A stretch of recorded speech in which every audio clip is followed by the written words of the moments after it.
High, একটা quick টিপ দিচ্ছি। যদি তোমরা একটা লিফটেড আই লুক করতে চাও, লিফটেড ফেস চাও, একটা লিফটেড আই লুক করতে চাও, অবশ্যই একটা উইংড আইলাইনার ক্রিয়েট করবে, আইল্যাশ ইউজ করবে। যদি ফুল আইল্যাশ ইউজ করতে না চাও তাহলে আমার মতো এরকম হাফ আইল্যাশ ইউজ করবে। নেক্সট যেটা বলছি, এই যে হাফ ল্যাশটা যখন তোমরা বসাবে, একদম এই যে এইভাবে করে নামিয়ে বসাবে না, এটাকে বসাবে একটু উঁচু করে, ঠিক আছে? তারপরে আইল্যাশটা বসানোর পরে তোমার ল্যাশের সাথে ফেক আইল্যাশটা এভাবে চাপ দিবে, যাতে একসাথে দুটা লেগে যায়, দুটো জিনিস দেখতে আলাদা আলাদা না লাগে।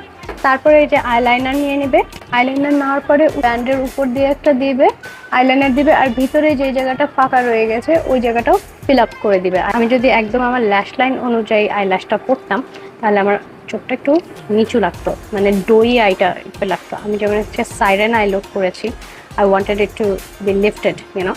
So এই যে ক্যাট আইয়ের মতো, তাহলে কিন্তু দেখতে শার্প লাগবে আর এই জায়গাটা লিফটেড লাগবে।